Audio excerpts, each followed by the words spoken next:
這次來到廈門，最讓我印象深刻的其實是這條擁有100年歷史的中山路。走進這裡，第一眼一定會被兩側濃厚的南洋騎樓建築給吸引。中山路沿線為騎樓風格的建築，騎樓的特色是上樓下廊，上面是住家，下面是店鋪。走在騎樓下，既遮陽又防雨。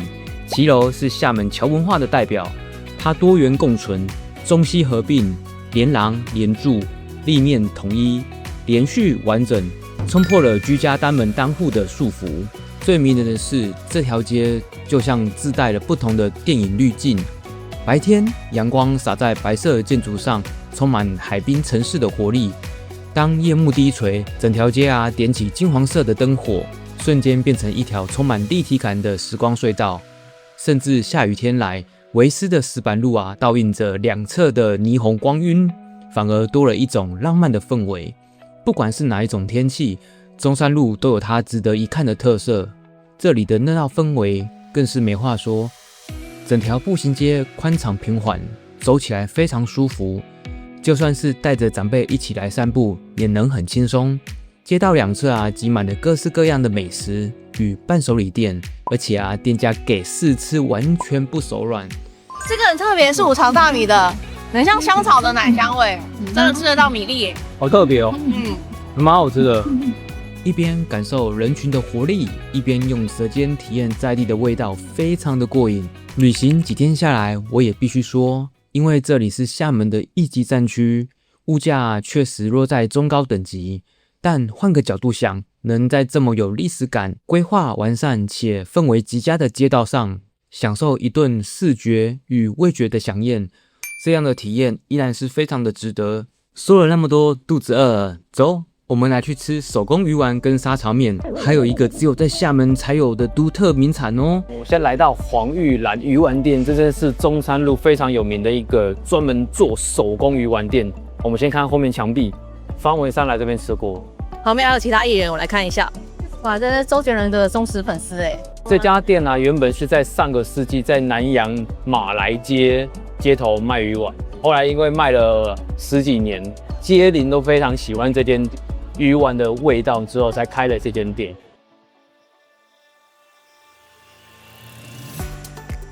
在還沒有進入正餐之前，我想讓Sharon先吃一下土孫凍，跟觀眾分享這個絕美只有在廈門才有的美食。好，你先看它外形，你覺得像什麼？好像什麼海鮮，然後放到果凍裡面。果然是一個乾跳的天啊！這個透的程度很像在看水族館觀察什麼海生物的一些化石。活化石果凍啊！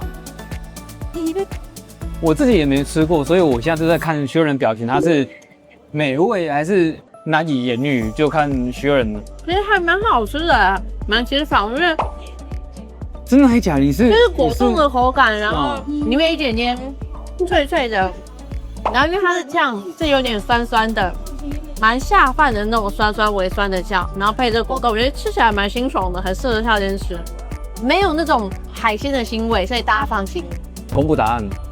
它是蠕蟲類，就是在海邊會這樣這樣，然後它是長條像海腸子。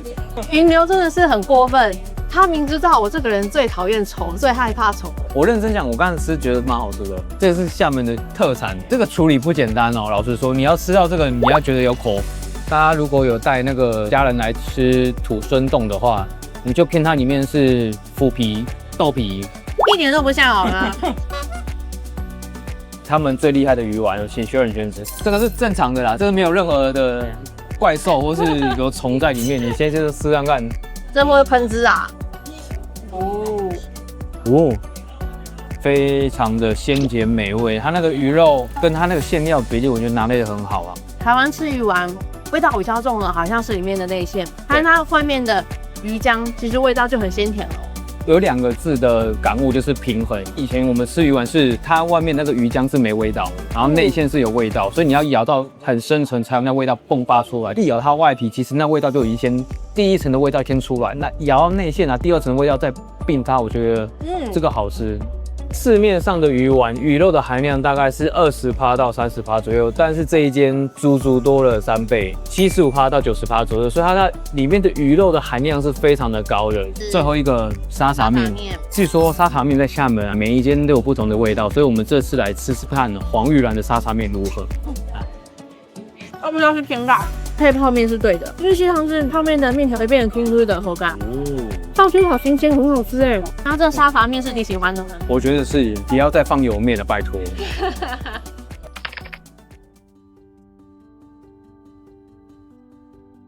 老婆，你有沒有覺得這個很酷？因為我遠遠看，真的很像什麼股票漲跌，結果下來它是喝啤酒的。你知道每天炒股人看到這個，其他伴手禮都不看，就專門會看這個。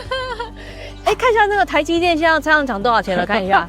哦，上面也要點擊購買。你可以點一下看看嗎？什麼東西？要點擊，有點擊哦，然後刷支付碼哦，500cc 人民幣29.64。在住宿的附近呢，有一間黃澤和花生湯，它是創始於1945年，是榮獲中華老字號認定的廈門代表性傳統甜點名店。其招牌的花生湯以真材實料、綿密滑順、入口即化的獨特口感著稱。是遊客造訪廈門中山路必嘗的古早味美食。它是在旁邊像是櫃檯的方式點餐，很接地氣的。像早上在吃早點的時候，你看你要跟那阿姨說你要吃哪一個，比如說你要豆蓉枣或是花生枣。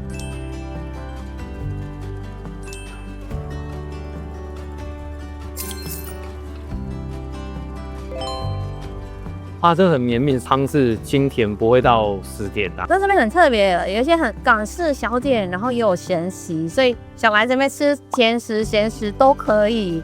因為它擺一排，我就很想要每個都拿一點。我覺得這是這種排站的看自助餐的那種吸引力，視覺上的饗宴。好大顆的芝麻球，那個蠻好吃的，蠻 Q 的，外皮有點像雙胞胎。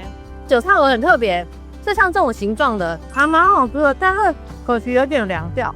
我原本以為這個黃正和就只是單純賣花生湯這個東西，但沒想到它還加了一些甜食。每一次來都故意點不一樣的組合，配那花生湯，吃上去這樣拉上去，我一定超爽。好，我們又來黃澤和這邊吃午餐了。有一個東西一直沒吃上，就是海蠣煎。你知道為什麼它叫海蠣煎嗎？以前我們在台灣是不是都在拜土地公？土地公生性仁慈善良，但是土地婆她本身是比較刻薄刁鑽的。居民知道土地婆不喜歡吃海蠣，所以他就把海蠣煎成海蠣煎，供奉給土地婆。那我就故意祭拜給你不好吃的東西，所以才會有海蠣煎的由來。那我發覺每個地方這種蚵仔煎的做法很不一樣，像我們台灣的蚵仔煎是片狀的粘在一起，但是這裡的海蠣煎感覺很像蚵仔炒蛋。還好我沒有不喜歡海蠣煎哦，所以我代表我不是土地婆轉世。剛好去廈門這幾天啊，都非常的熱，剛好來喝一點冰涼的。姐姐點最好是哪一個啊？波波青稞是我們的招牌。好，那就波波青稞。我有交代說，冰鎮的沒有喝到，我不能離開廈門。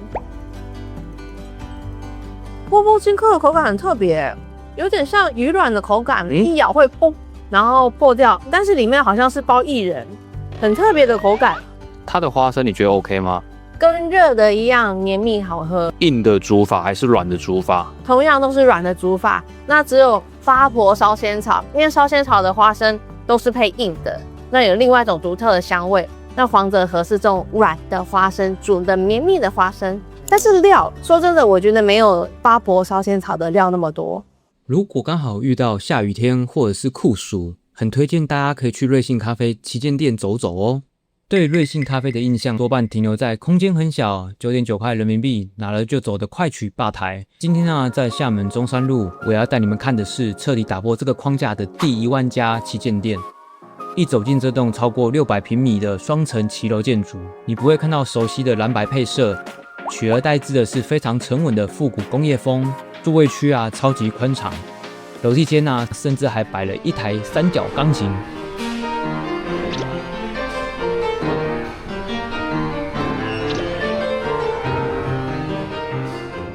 從一個前銀行員的角度來看啊，瑞幸這家企業的發展史非常的不可思議。他們曾經遭遇了毀滅性的財務危機，在資本市場直接跌落神壇，被退市。當時幾乎所有人都以為這艘船要沉了，但他們硬是扛了下來，把總部扎根在廈門，靠着重新調整商業策略以及產品線，一步步逆勢翻盤。直到2023年才在這邊開出了第1萬家店。來廈門中山路，別只顧着吃小吃，走進這家萬字號旗艦店坐坐，你喝的不只是一杯咖啡，也是見證一個跌入谷底再爬入巔峰的真實故事。苦瓜美式，耶，怎麼有這種奇怪的新品啊？好奇問。美式比較苦，還是苦瓜比較苦？竟然有第3種味道，苦瓜加一些蔬果打進去，它有點甜，再加上美式的苦。第3種味道是苦瓜的甘味，層次蠻豐富，它把美式又再做一個提升了。每次來中國大陸旅遊的時候，瑞幸都會有新的品項。我們要搶去4樓，從上面拍下來整個中山路的夜景。現在這裡老虎城上4樓。要去看夜景，還是掃臉的6樓。下面有個天台打卡點，想拍網美照可以來這裡啊。我們2位不是網美就算了，你那個是被小紅書業配到了？對，我覺得是因為他讓我誤以為可以免費上來這邊拍，結果沒想到付點錢。但因為今天下大雨啦，就是拍起來可能不太好看。那如果觀眾有來中山步行街晃晃，想要拍夜景的話，這個我或許可以考慮一下。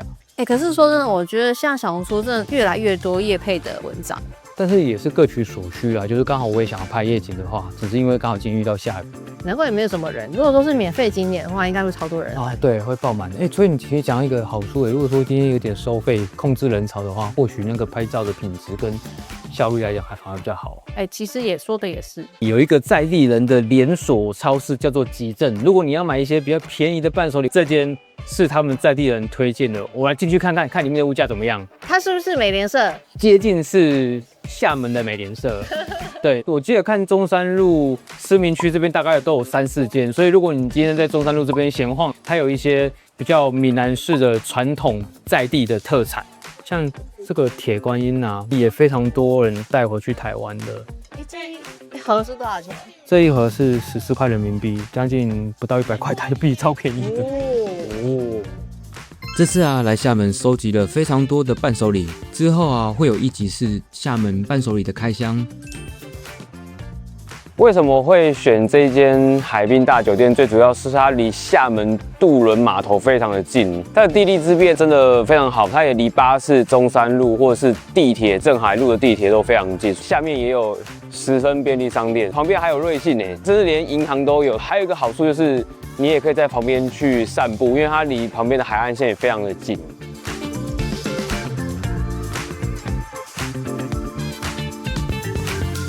整體房間風格明快簡潔，格局方正且具備高性價比。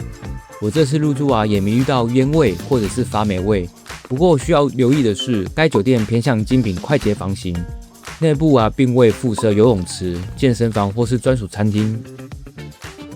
主要的優勢在於其交通樞紐的便利性跟景觀。這海就是與鼓浪嶼相望，部分的海景房能直接從窗戶欣賞到海景與對岸鼓浪嶼的風光。此外你也可以從飯店到廈門大學、古里山炮台或者是環島路等等，只要搭29路公車就可以到了。下一集我要帶你去廈門的在地早市、巴士，看看大家吃什麼、喝什麼。我們下一集見！喜歡這支影片就按下訂閱，開啟小鈴鐺，然後分享給你的朋友。我們是創世小夫妻，下集見。